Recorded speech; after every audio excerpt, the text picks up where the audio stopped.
Look at the screen and you'll see examples of complex fractions. So let's talk about some terminology first. So this part here, that 1/2 plus 3/4, that's called the primary numerator, and 5/6 minus 2/3 is called the primary denominator. Now you don't need those terms for the EA or GMAT, but it helps in my explanation. So what you do within this, you've got secondary denominators.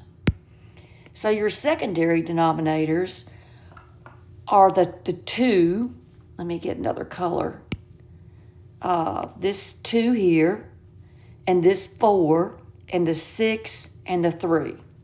Those are secondary denominators. So what you do, you list your secondary denominators, and you figure out what the LCD would be for a 2, 4, 6, and 3. What's the smallest number that a 2, 4, 6, and 3 will go in? It would be a 12 is the LCD. So now you multiply every term by 12. You want to multiply, so you're multiplying top and bottom by 12, but if you distribute that, you are multiplying that by 12, that by 12, 12, 12. So now you're just multiplying fractions. So 2 will go into 12 6 times. 6 times 1 is 6, plus 4 will go into 12 3 times. 3 times 3 is 9. 6 will go into 12 2 times. 2 times 5 is 10. 3 will go into 12 4 times. 4 times 2 is 8. So 6 plus 9 is 15, and 10 minus 8 is 2. So there's your simplified answer. Notice by the first step, no more complex fraction. Let's look at number 2. It's not complex in the primary numerator.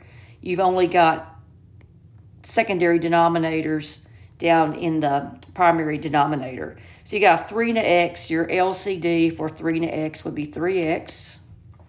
So let's multiply everything by 3x. So on the numerator, it's going to give you 12x. Then here the x is canceled, and you're left with 3 times 1 is 3, plus, now in the second one, the 3's cancel, and you're left with 1 times x. So there's your answer, 12x over 3 plus x. Number 3 would be, first thing I'm going to do is do 2 minus 9 is negative 7. Now you've got 2 signs next to each other, a positive and a negative, and a positive times a negative is a negative, so that ends up being 2 minus 2 over 7. And you only have one secondary denominator, and that's 7. Multiply top and bottom by 7. So 7 times 1 is 7. 7 times 2 is 14. And then here the 7's cancel, and you're left with minus 2. And that's going to be 7 over 12 is your answer.